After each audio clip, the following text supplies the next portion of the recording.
Why Canada banned foreigners from buying homes. In recent years, the real estate market in Canada has become one of the hottest in the world, with property prices and rental costs skyrocketing. This is especially evident in major cities like Vancouver and Toronto, where even middle-income families struggle to afford a home. Faced with pressure from the public regarding the housing shortage, the Canadian government has decided to extend the ban on foreign home purchases until January 2027. So, why is this ban deemed so necessary? Since 2022, Canada has enacted a law prohibiting foreigners who are not citizens or permanent residents from purchasing homes, aiming to protect Canadians from the influx of foreign real estate investments. This law covers not only homes, but also vacant lots zoned for residential development. Finance Minister Chrystia Freeland emphasized that this policy is necessary to ensure that housing serves the needs of Canadian families, rather than becoming a tool for international investors' speculation. Statistics from 2023 by Statistics Canada reveal that non-residents owned 7% of the total housing units in British Columbia and 5.6% in Ontario, two of the provinces most affected by rising real estate prices. Although experts debate whether this ban will genuinely improve housing affordability, one thing is clear: foreign investments in real estate have contributed to driving up housing prices in key areas. However, the issue is not solely due to foreign investments. The stagnation in new housing developments is also a primary reason for the lack of supply to meet demand.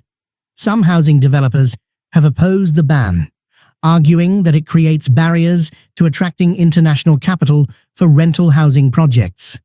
In fact, current laws stipulate that foreign investment in such projects cannot exceed 3% of a project's total value, forcing many real estate developers to seek alternative solutions.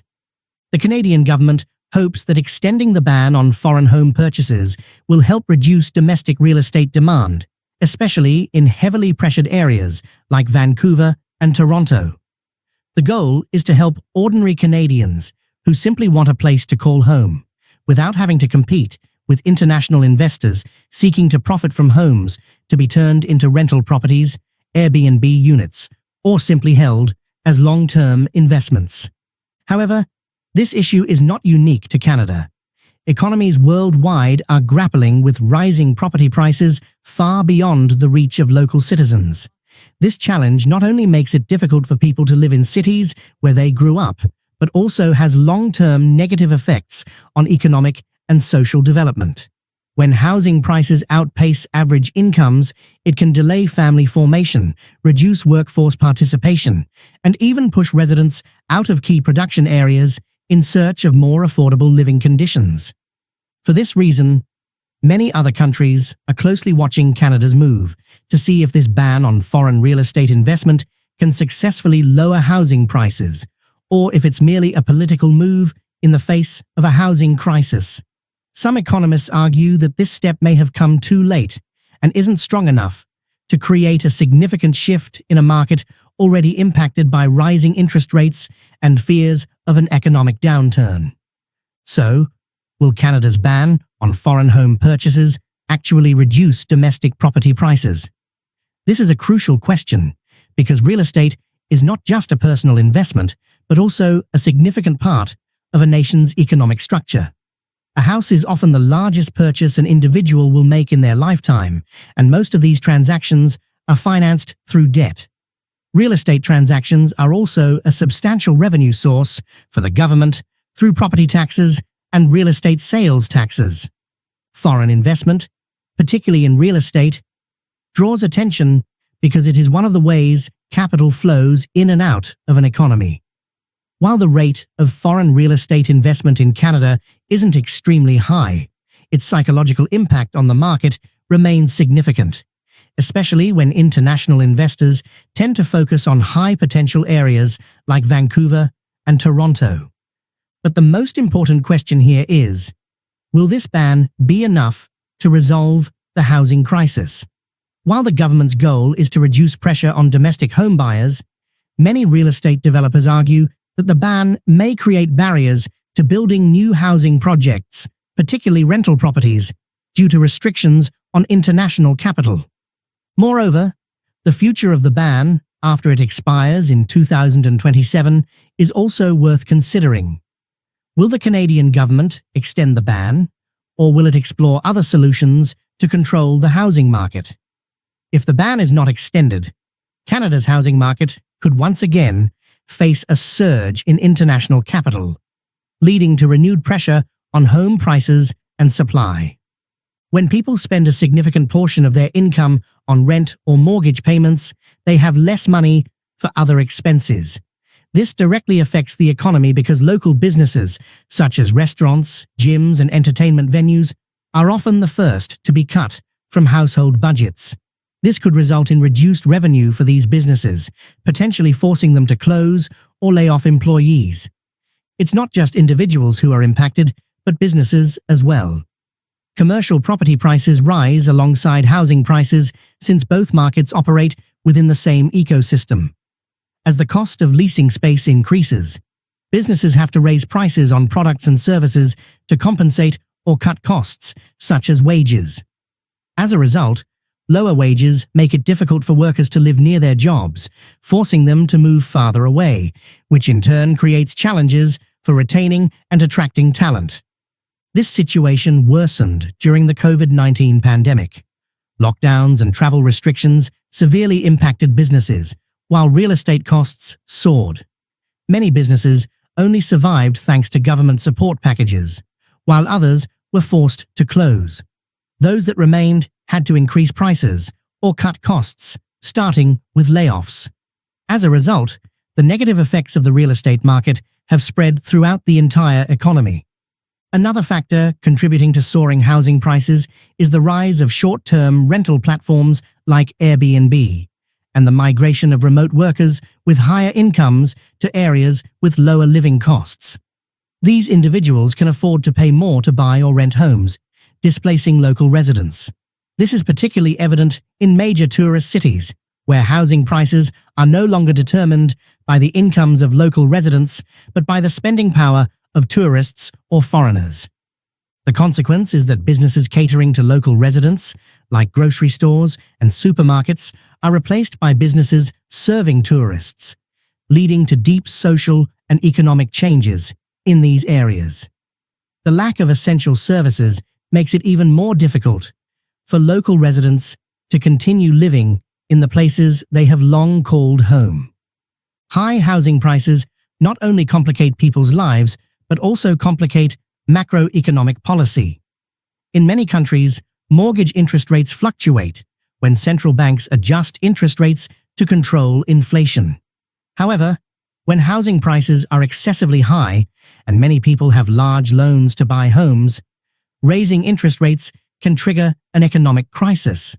If interest rates rise too quickly, many people may not be able to keep up with their payments, leading to a wave of foreclosures, weakening the housing market and pushing the economy into a recession. The risk of stagflation, a dangerous scenario combining high unemployment, slow growth, and rising inflation, is one of the worst-case scenarios that any economy would want to avoid. This is why controlling housing prices is critical to ensuring economic stability. One core issue often overlooked in the debate over high housing prices is a simple fact: people need a place to live. Housing is not just a financial asset, but one of the most basic human needs.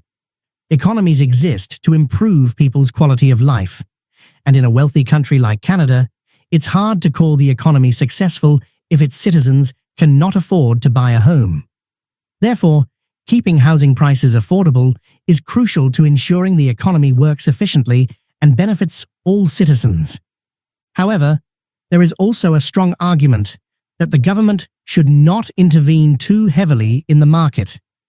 A prime example is the debate in Australia, another country with a similarly expensive housing market to Canada's. During an economic forum hosted by the Australian Finance Minister, the audience was asked whether they supported affordable housing policies. Nearly everyone raised their hand. But when the second question was posed, Would you support policies that reduce the value of your own home? No one raised their hand. This clearly highlights the contradiction between the desire for affordable housing and the need to protect personal asset values.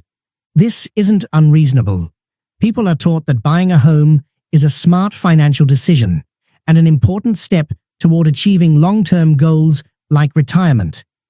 If government policies artificially lower home prices, many could end up with mortgages larger than the actual value of their homes. This would trap them in their homes for decades, unable to move because they owe more than they could sell for. One of the biggest arguments against banning foreign investment in real estate is that it may not fully solve the housing issue. The current ban only limits foreign purchases for investment purposes, but foreigners can still buy homes if they intend to reside in them, or if they are permanent residents, or hold work or student visas. Refugees, diplomats, and members of international organizations are also permitted to buy homes. Moreover, the ban only applies to residential properties. Foreigners can still purchase commercial properties, such as apartment buildings with 4 or more units, recreational real estate, lodges, and cabins, all common forms of properties listed on Airbnb. This means the ban primarily addresses public sentiment about stopping wealthy foreign investors, but it's unlikely to significantly reduce demand in Canada's real estate market. In most Canadian provinces, the share of foreign-owned real estate is below 6%, except in Vancouver, where it stands at 6.2%. Additionally, many foreign investors have Canadian partners, allowing them to legally purchase homes through other means. In reality, the proportion of homes sold to foreigners has decreased in recent years due to strict tax measures and speculation taxes on vacant homes. These measures have proven effective, making a complete foreign investment ban unnecessary. Ultimately, while Canada is a wealthy economy, it struggles to invest in its workforce compared to the United States. U.S. businesses invest more per worker, which helps create higher labor productivity. Meanwhile, Canada's restrictive policies could send a message that foreign investment, including in real estate, is not welcome. However, foreign investment could be part of the solution to the housing crisis if directed toward building new housing rather than focusing on a small portion of demand. Instead of trying to curb housing demand, a more sustainable and long-term solution would be to increase housing supply through investment in construction and real estate development. If Canada and other advanced economies want to continue attracting skilled labor to address aging populations, they need to ensure there is enough housing for everyone. A better policy would be to increase the housing supply, though this may not yield the short-term political benefits of blaming foreign investors for the housing crisis. In the long term, however, the most effective solution to the housing shortage is to create a new system of supply, rather than trying to suppress demand.